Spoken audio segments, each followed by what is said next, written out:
close your eyes. What brings a smile to your face? Remember running about wild with your mates? Remember laughing until your belly aches, or being 8 and you can't wait to get in the playground and play? Sometimes it's harder to get happiness to stick.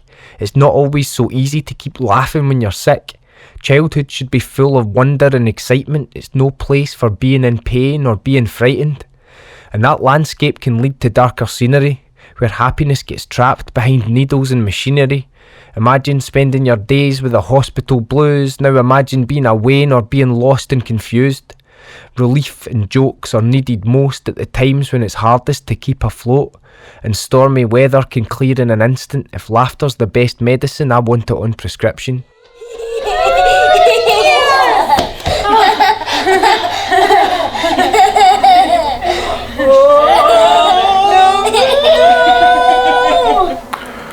Hi everyone, I hope you can hear me. My name's Kelman from Neon 8 and this is my first live stream. So I wanted to start off with a little clip from the intro to a film I made for Hearts and Minds.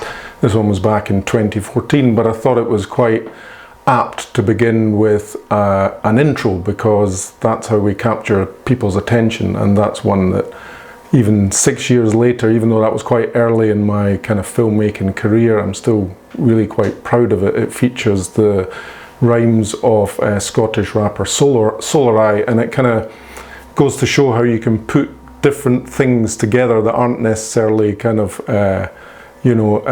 instant bedfellows, and they kind of work quite well together. So that is kind of just a little example of how you can use creativity to kind of fuse together different things to make an engaging video product, I guess.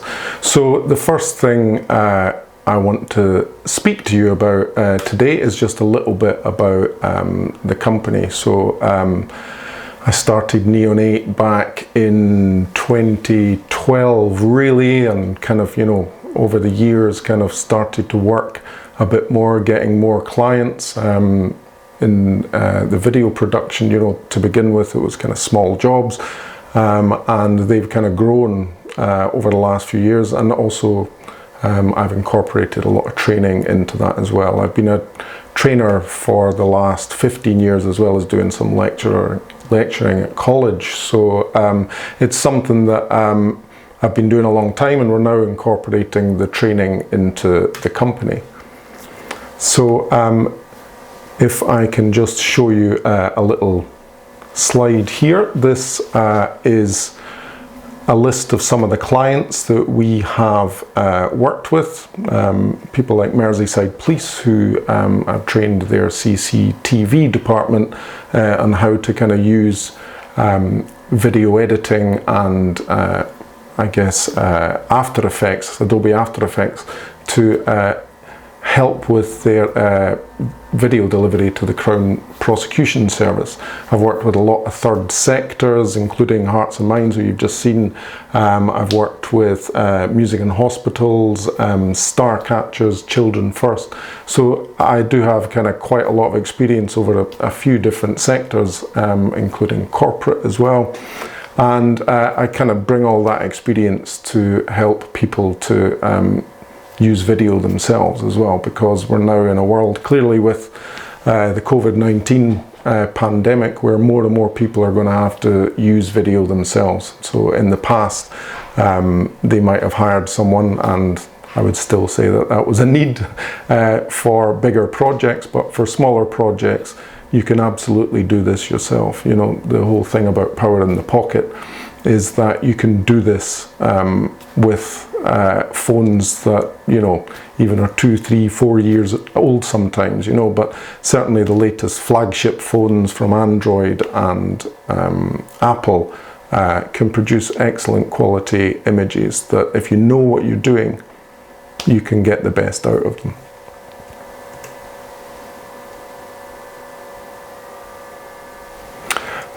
So thinking about why we shouldn't just point and shoot, a lot of people think, well, the phone does it anyway, I can just kind of click video and go.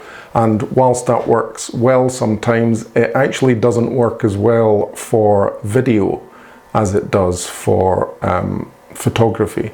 With photos, there's a lot of AI built into phones now, where if you take an automatic snap, it basically uses a lot of the inbuilt algorithms and stuff to create the best possible image. So, you know, high dynamic range, so your highlights aren't blown out and your shadows aren't too dark, and you know, you can have a great picture taken on auto with a phone. But video is a bit more tricky, and it requires a lot of post-processing to do that, and it's not powerful enough, or devices aren't powerful enough yet to do that live. So you know, there's a reason why with video you don't just point and shoot, in order to kind of try and harness the most out of it. And I'll show you a little clip here actually. No, to really lose yourself in a story, it means no pings, no alerts, no click me, swipe me, like me's.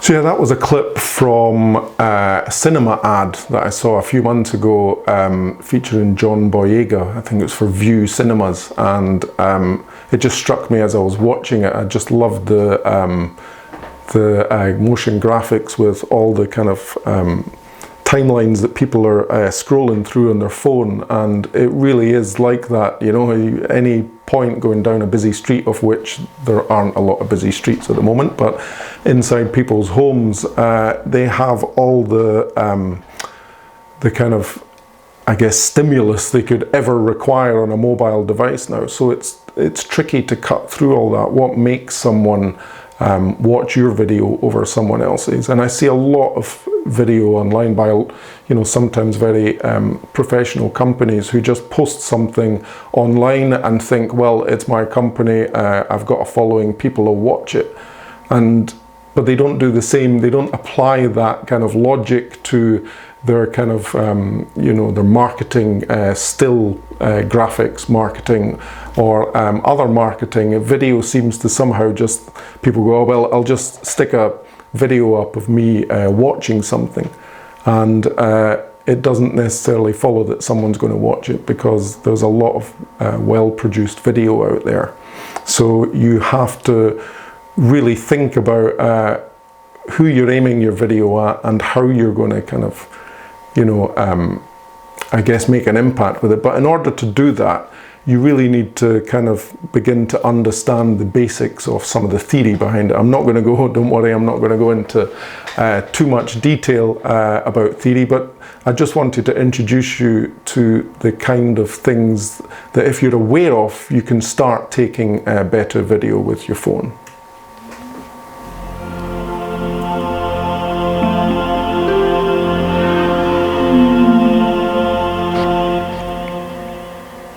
So the first thing I want to talk about is exposure.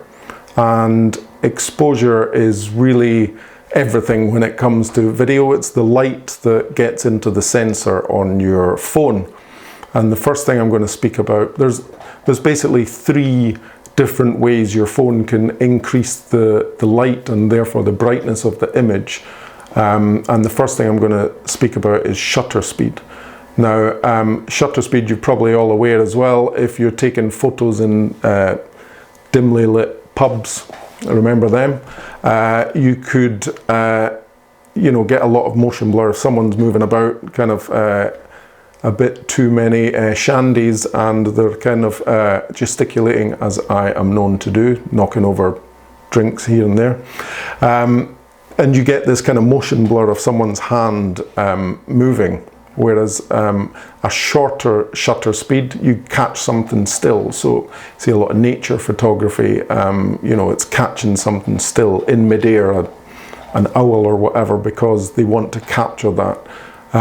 It could be an F1 car, you know, something like that. But in video, you can only take your shutter speed down to a certain point before you start to get kind of special effects of kind of motion trails that you might want to do if you're trying to make it look like a pub or something, sorry, a late night kind of drunken kind of walk through a city, you can do that. But motion blur is something that you shouldn't eliminate altogether. I'm going to show you why. So, if anyone recognises him, that's Martin Scorsese, and he's part of a conglomerate, I guess, of Hollywood folks who are campaigning for TV manufacturers not to switch off natural motion blur. So a lot of televisions actually try to minimize the motion blur, and whilst that works well for some things like sports, football, when you're watching a film, you really don't want to minimize the motion blur because it ends up looking like a homemade video. And that's sometimes where phones, when you see someone upload a video of a phone, because in daylight the shutter speed is so small so that it doesn't let in too much light and overexpose it, it looks like a home video. You don't see any motion blur in the image. And I'm going to show you an example of how motion blur works. So this is a little impromptu video I took out when I was delivering this talk first in February. I looked out my window and thought, a little bit of snow, this will help tell people about motion blur. So the first part of the clip is you can see motion blur on the right hand side and no motion blur on the left hand side. Now that is the way the human eye sees on the right hand side. That motion blur is, sorry, I'm just going to take myself off there so that you can see all the text. So motion blur on the right hand side there is how our eyes see. We naturally see motion blur. If you put your hands in front of your eyes and wave them about, you can see that it has motion blur on it. So when there is no motion blur, we tend to think, you know, something's not quite right, you know, it doesn't quite kind of add up. And that's why a lot of the time, even though you might not know the kind of theory behind it, why you might think one video looks more professional over another. And it's something that most people have a natural intuition to see it. It's like an animal who's kind of trying to catch prey. They know how gravity works, but they have no idea what gravity is because they can catch their prey and understand how quickly it's going to move and all this kind of thing. So we have a natural understanding of motion blur, but we might not know the theory behind it. The next thing I'm going to speak to you about is particular to cameras as well, is ISO. So ISO is the sensitivity of your sensor to light effectively, and this comes from the days of film where you could buy more sensitive film for darker situations with a higher ISO value. So down at, say, on this example, you can see here ISO 50, we see that it's a clear picture, and it's supposed to demonstrate that the higher up you go in ISO values, the noisier your image becomes. And this is one of the kind of key points about mobile phone videos. Mobile phones have really small sensors, so they can't capture as much light as, say, a full frame camera, which has a much larger sensor. So I'm just going to show you an example of something I shot, which is on the left hand side. You can see this is my Samsung phone, and on the right hand side is my main camera, which is my Panasonic S1. And these shots are both lit just with candlelight. So on the left hand side, you can see that the Samsung image is pretty much falling apart at this. Now, it's quite an unfair test. You would never want to kind of use phone video in this using this little amount of light, but it's really just by way of example so that I can show you the difference. So the phone image is falling apart. You can see that you've got a lot of grain in there. And you can also see with the Panasonic on the right hand side that it's really holding up very well. And also I'm going to mention just the fact that the Panasonic has a shallow depth of field. That's the third light gathering aspect of phones, is the aperture, but I'm not going to speak, that's effectively like the iris of the eye. I'm not going to speak about that because most phones do not have a variable aperture, so it's set in the phone and you can't change it. So it just suffices to say that it exists, and it's something that if I was teaching kind of DSLR, then DSLR videography, then it's something that I would go into. But for the purposes of this talk, I'm not going to go into it too much. It's just really so that you understand that the ISO values and the motion blur settings within your phone can really help you take better quality video. And I'm going to talk a little bit about how you can do that now. So one of the first things to make sure that we're not kind of putting our phone into situations where it struggles is understanding how to use available light. So the first no-no, and you still see this a lot. In fact, it's amazing how much video is on television now. With video calls, there's very little in the way of personal presentations. Personal in-studio interviews. It's all kind of done over Zoom or Skype or whatever. But there's still, I see quite a lot of people still kind of, sitting in front of windows with their laptop or their tablet or their phone, in which case the light from behind the window is effectively turning them into a shadow. So it's being aware of where you're going to take your video. Use the light from the window as opposed to fighting with it behind you. So it might be nice to say, oh look, I want to have my garden in the background, but unless you have a really strong video light, you're not going to see that. It's going to be completely overexposed, and your phone's going to be trying to balance between the two different brightnesses. So use the light from your window. Don't fight with it. So have that in front of your face as opposed to behind you. The other thing that works well is diffusing light. So that creates what's known as a beauty light. So if you've got some, not blackout blinds, but if you've got, and again, not Venetian blinds unless you want to look film noir or something. If you've got blinds that just kind of dampen down the brightness, you could pull them down when you're kind of on a video call or taking any video, because it just diffuses the light so you get less harsh shadows and it kind of is a bit more flattering.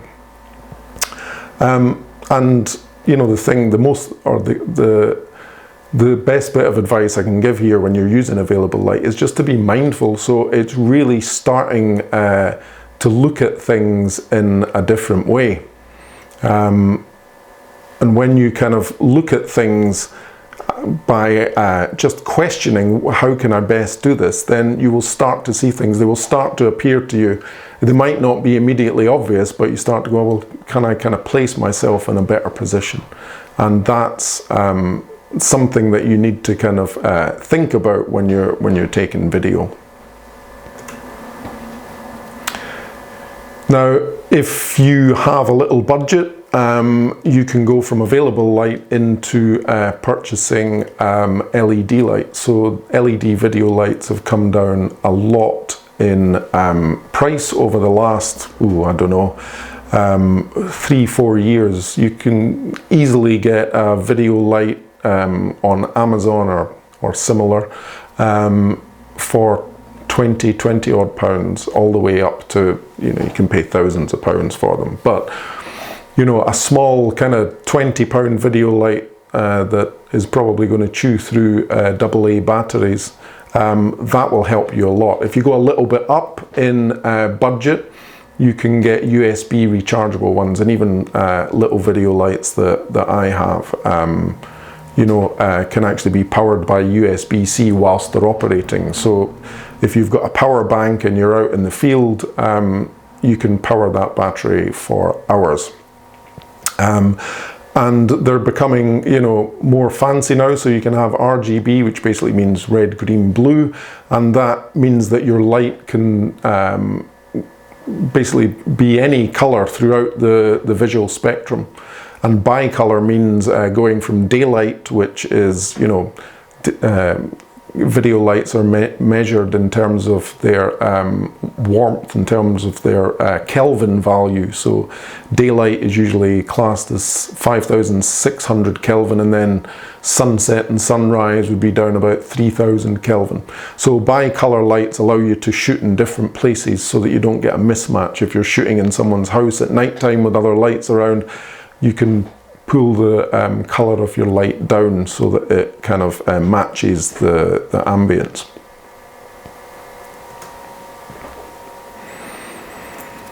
Now, one of the things I want to speak to you about as well is sound. So I've talked about the light aspect of things, the sound aspect of things. I'm just going to remove myself from there so you can see this quote. This was a little study I found online when I was trying to find, you know, evidence of, you know, sound playing an impact in people's perceptions of the quality of what they're, in this case, what they're watching. But I found a study based on, you know, the quality of research, or how the quality of a researcher was evaluated given the quality of their audio recording. And there was a significant difference in people's view of the researcher's knowledge, I guess, with the quality of the audio. So the better quality of the audio, more people saw them as having a bit more of a, I guess, an authoritative voice on a subject. So it's really interesting, and a lot of people kind of overlook that. I'm seeing a lot on TV at the moment of people without additional mics. You can get mics for £30–40 that plug into a phone, and it will give you way better quality than what you have with the mics on your phone. They are omnidirectional, they pick up everything around them, so they don't work very well, especially in large echoey rooms and in rooms where there's a lot of noise, or outside where there's a lot of noise, and any wind at all, they are completely gone. So if you are going to invest in mics, there's a few options. And one of the things, this mic I've got here is a mic that I use for recording ambient sounds. So this is for recording what's known as field recording. So if you wanted to go out and take the sound of summer, or the sound of a lockdown rush hour, which is usually filled with birds around where I live, it's just bird song has replaced traffic, which is amazing. These stereo recorders are great for that because they record in stereo and they give you a sense of the environment. This particular one records multi-track, so I also input mics into this, and I can record the stereo ambience as well as a shotgun directional mic, which I'll talk about in a minute. And that's why I use it, because it can power an external mic for video and audio interviews. The next one here is a wireless mic system, and this Rode one came out about a year ago, which is a fantastic little bit of kit that allows you to work wirelessly, and it also works with phones as well, and tablets. The only issue about wearable mics will be when lockdown is eased and things become a little bit more functional again in person-to-person contact. You're probably there's still going to be limitations, and you won't want to, if you're interviewing anyone, to actually be handling equipment and them to fit the mic. But this little Rode setup, you can attach shotgun mics to it as well, so you can still be wireless, and you can place a mic in front of someone or use a boom pole and interview them that way. So wireless will still work, but lapel mics are probably not going to be used too much in the next little while.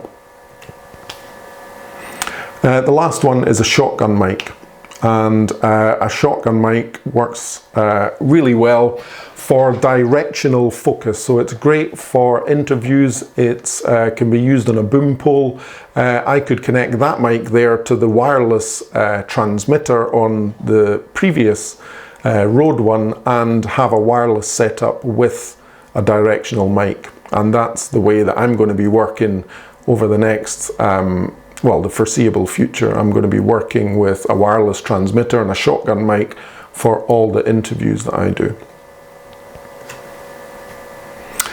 So I just took a little snap of the mobile phone setup that I use for mostly for training. I obviously have other kit, and I tend to use my pro kit for any client-based stuff, but for training, this is the setup I have. So I have my deity shotgun mic, which plugs into my phone.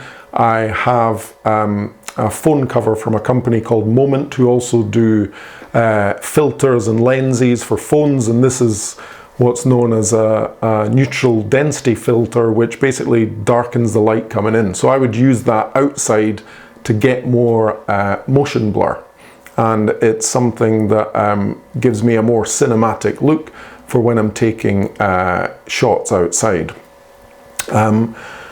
Again, when you are thinking about the kind of setup you want, this setup can be done. You don't have to use this particular setup, but you can get neutral density filters on Amazon for, you know, £20 that just clip onto your phone. You can get a shotgun mic for, you know, £20–30 that will be able to be used with a phone. And this little phone holder that you can walk around with and go run and gun with is the term, costs about £11, and it can screw onto the bottom of a tripod. It has what's known as a cold shoe attachment at the top, so I can put these extra camera attachments on when I'm filming. So, you know, I could kind of get a setup like this for, you know, probably about £60–70 in total if I was kind of trying to keep it as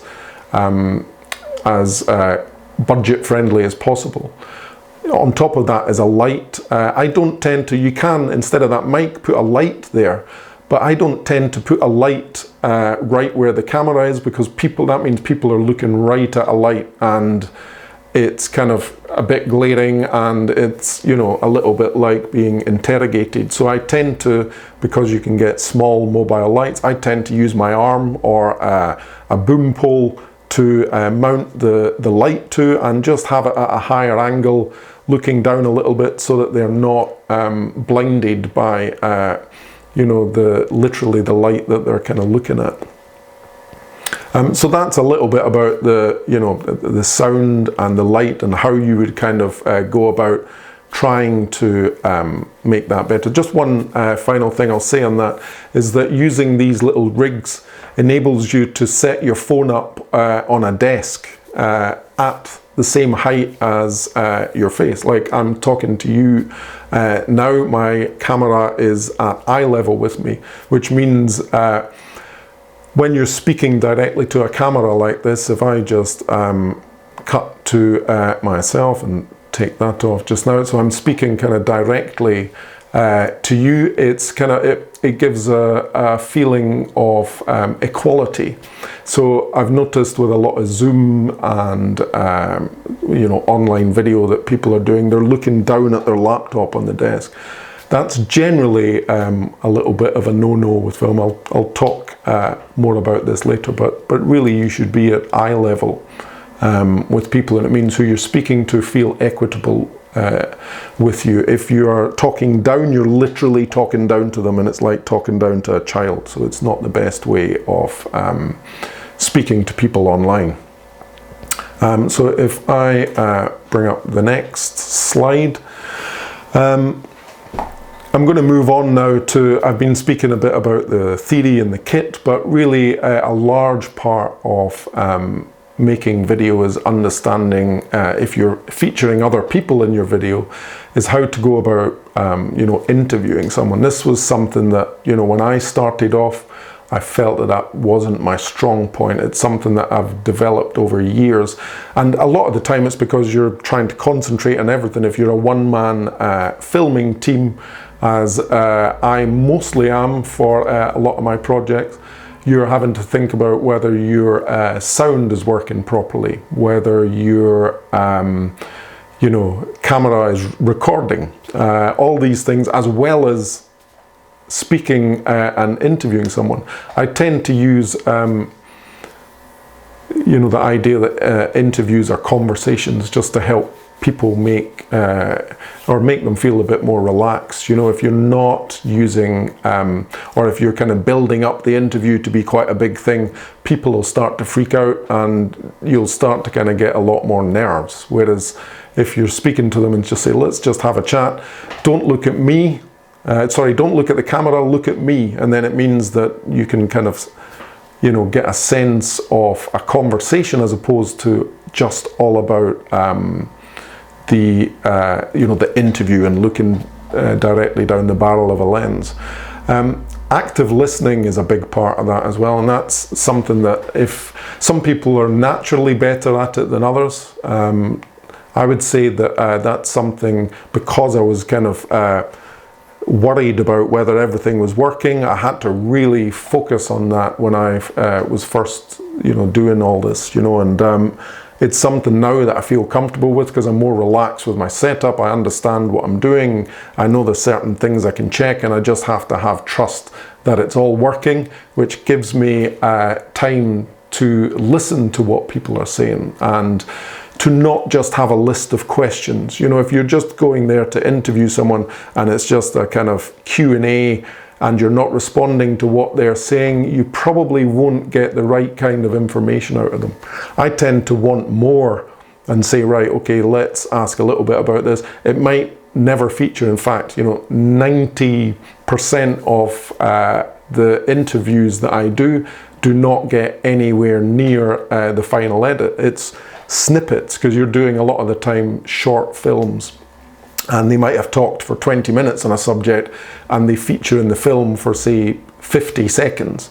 So, that's down to editing, but it's also down to just trying to get as much so that you can piece together without changing the narrative. That's very important, is you have to represent them in the way that they felt, but you can, the way that they felt they were expressing themselves and not changing what they said, but you can do it in a kind of fairly measured way when you come to edit. So looking at this interview, this was a film I made last year on olive oil, and if we look at the setup of the interviewee, in this case, he is looking at the interviewer, but he's placed slightly to the right of the frame and looking left. And that's generally, when you're doing interviews, you either have them at one side of the frame looking the other way, and that gives you quite a balanced view. It's the rule of thirds, if anyone's heard of that, is basically separating your frame into thirds, and the direction that someone's looking, you want to have more space in front of them. So that's a kind of nice little tip for any interviewing they're doing. If they're speaking straight to camera, then generally you want them dead center in the frame. Now, interviewing is all good, but one of the things you might want to do along with an interview is film what's known as B-roll or cutaway footage or GVs. And what these enable you to do is to edit your interview and enhance what the person's saying. So if someone's speaking about olive oil, for instance, you get shots of the oil. I got shots of the whole oil making process, and what that does is it gives you more of a license to tell a story. So you don't have to just be on that person telling the whole thing. It gets quite boring quite quickly if it's just face-to-face stuff. Even if you are making a little video for your own Facebook page or whatever, if you can talk, if you're talking about your a day in lockdown or something like that, if you can actually film some other footage as well as have your face to camera piece, you will be able to tell a much better story, or a more interesting story, so that people have nice things to look at, as well as kind of feeling more that they have an illustrative kind of view of what it is you're doing. If you're just talking all the time without any kind of illustrative images, then you know that's fine if you're wanting people to use their own imagination, but a lot of the time you're trying to show people what it's like to do something, or to be somebody, or whatever, and using cutaway footage is the way that you tell your story, because it is by far and away the greatest tool you can use in the edit suite for doing that. It allows you to compress or expand time. You can create pauses between parts that people talk about, or introduce another interviewee to help embolden that point, and then go back to the other person. It really, you know, it's kind of one of the best ways to, or the most fundamental way to tell a story. And in doing things like inserting movement into your shots as well, you know, that's really important, so that not everything is just static. So a lot of phones nowadays, or things like GoPros and stuff, they come with a lot of image stabilization, so you don't even need a fancy gimbal. You can have one of these little £10 phone holders, and you can walk down the street and you'll get pretty steady footage, you know. So taking all of this into account is just hopefully giving you ideas for the kind of things that you could do in order to kind of help tell your story in a more engaging way. So speaking of editing, editing is part of the phase of filmmaking which is post-production. So as well as editing, you have things like music and sound effects or special effects, graphics and animation, you have color correction and grading, doing a sound mix and mastering all your audio, as well as rendering and sharing. And that can be quite kind of I guess daunting for a lot of people, but thankfully a lot of software nowadays is so much more user-friendly than it used to be. You don't have to send all your stuff to someone else, you can do it. Taking for example something like Adobe Premiere Rush, you can now create completely on a mobile device, from shooting to editing, which is the whole point of what I'm talking about, is the fact that you can do everything on a phone now. Maybe not so much of the high-end special effects and motion graphics, but you can still create animated titles.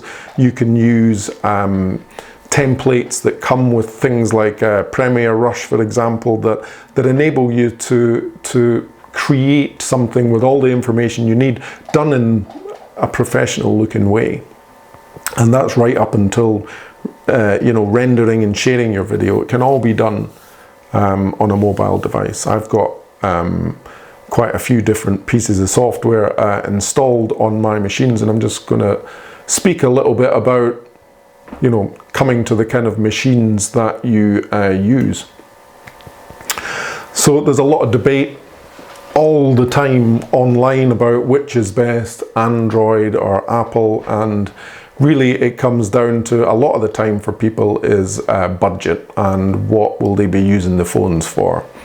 I'm just going to say straight off bat that there are more creative apps available for Apple devices, such as I've got actually a Samsung phone, but I use an iPad Pro as well, and the iPad Pro is really quite an incredible machine for video editing.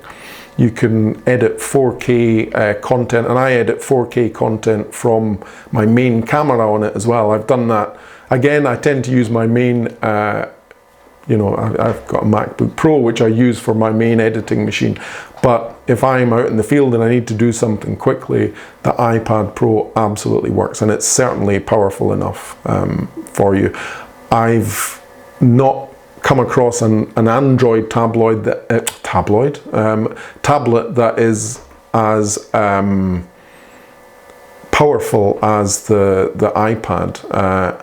Things like Adobe Premiere Rush is available for both Android and Apple, but It's available on all Apple devices, only a certain amount of Android devices. But there are still loads of apps. I've taken time lapses with an Android app. I can easily edit video in Premiere Rush on my phone as well. And you can a lot of the time get cheaper phones that still have good cameras. You know, mid-price phones, you know, nowadays are, you know, better than the flagships. Flagship being the kind of main high-end phones of 3 years ago even.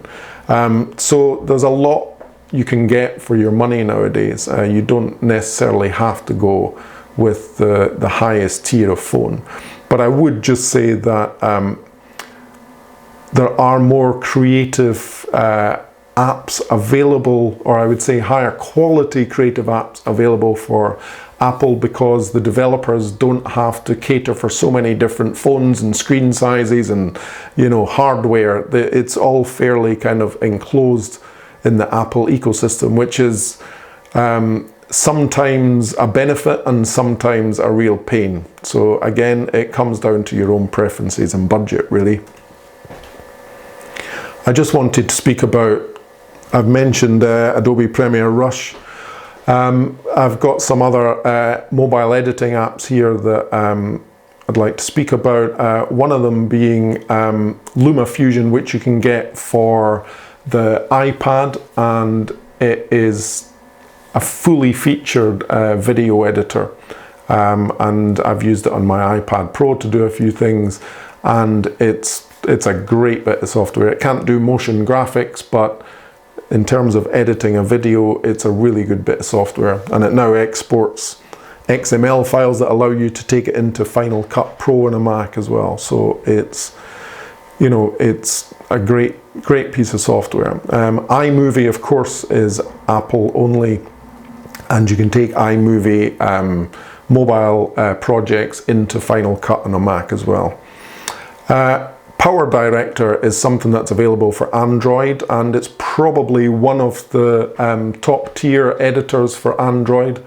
It's a really kind of comprehensive editor. I find the interface a little bit fiddly for mobile stuff, but you could have that on a tablet, for instance, as well, and it'll work really well. It's a kind of fully fledged editor again. I wouldn't say it was on the same level as LumaFusion, but it's still very good. And there's also a desktop version of Power Director as well, so it works for Windows as well. You've got Adobe Spark Video. Again, sorry, this is Apple only in terms of an app. You can use it on the web with any device, but it's Apple only as far as the app goes. And you could use your Adobe Spark Video projects to add to your filmed stuff. So you could actually create motion graphics and titles and things like that, information pages within Adobe Spark, and then intermingle that with all your other footage that you've got. So that's the mobile way of operating, is using a lot of different apps that you could then take all the exported video and put them together in something like Premiere Rush or Power Director or LumaFusion. And it's just understanding that workflow and that way of thinking that no one app does everything on a mobile device. You're going to have to use a few different apps, and it's how you choose to kind of incorporate that into your workflow is really dependent on the kind of things you're going to be producing.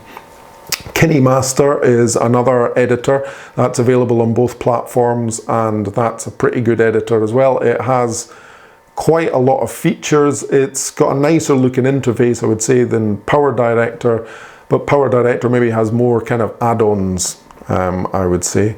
Another kind of cheap one is Filmora Go, which I found quite good for doing kind of montages and simple kind of collation of clips. It could be used for stills, doing a montage of stills as well. And Pixaloop is an interesting one. Pixaloop is a kind of little kind of motion graphics. It kind of can make things like adding steam to a coffee cup and things like that. So it's a kind of probably a mobile version of simple, you know, motion graphics. But there's a lot to choose from. This is by no means an exhaustive list, but it's certainly enough to kind of get you going. I've tried quite a few of them, and these are the ones that I would kind of pick out as being ones that have stuck in the head as having the best features. But you know, I'm sure there are ones out there that I haven't tried. You may have tried them and you might go, hang on a sec, he's not put this on the list. If so, I apologise, but one only has so many hours in a day, and I can't try them all. But you know, these are ones that I could recommend based on things that I've tried. Another thing I want to speak about as well is asset libraries. So there are lots of things, certainly lots of businesses out there that are selling things like royalty-free music, stock images, and motion graphics templates. In fact, a lot of the mobile editors come with motion graphics templates or, you know, transitions or looks that are part of the software, but you can also buy these kind of things online. Royalty-free music, there are lots of companies out there. I use a company called Artlist quite a lot, artlist.io, and they have more of a curated kind of artist-based selection rather than just kind of corporate sounding video, which is why I kind of quite like using them.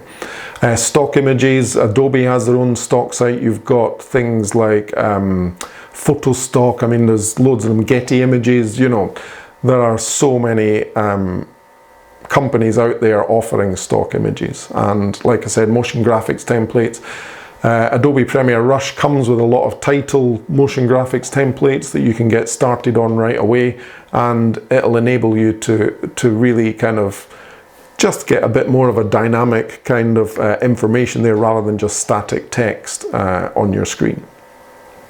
But I guess the best piece of advice that I could give to anybody is practice. You may well become a Jedi if you practice enough, but it is absolutely just the only way to get better is to make mistakes, to absolutely fail at what you're doing, to understand where you went wrong, and to get better at it. I continue to make lots of mistakes in bits of work that I'm doing and then work out why I made that mistake or how it happened, and it's the only way I get better at what I do, because I go back and do it again.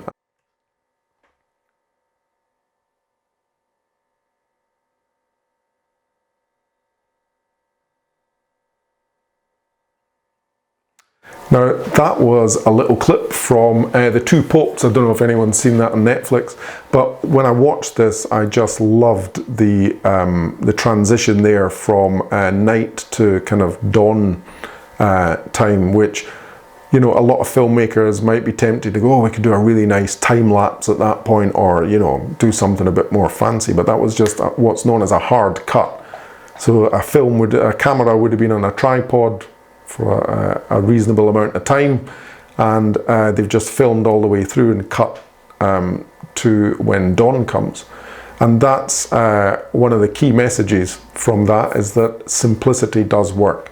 Don't try and overcomplicate it. As soon as you try and overcomplicate something, you will make things more stressful for yourself, and also things just become too difficult to handle. So I would suggest that keeping things simple, especially when you're starting out, is probably the best way to do things. And that really pretty much wraps it up for today. I just want to say thanks for coming. Obviously that's virtually attending, and it was nice to do this, and I feel that I'm going to be doing a lot more of this over the next few months. I'm in the process of setting up more online classes for people. I've just set up 2 on Eventbrite, and I'm going to put those details in the comments after this once I get a chance to do it, so that if you want to learn about how to the first 2 courses I'm putting up are for Adobe Premiere Rush, but also the kind of things you can do to improve your call quality if you are using Zoom or Skype or something like that. So I just again want to thank you for coming, and I appreciate having a little audience somewhere in the world to speak to, and hopefully I'll see you all again soon. But I'll answer any questions as well in the comments. If anyone does have a question they want answered, then I'll try and do that in the comments. If not, get in touch, drop me an email or whatever. But hopefully see you soon. Thank you.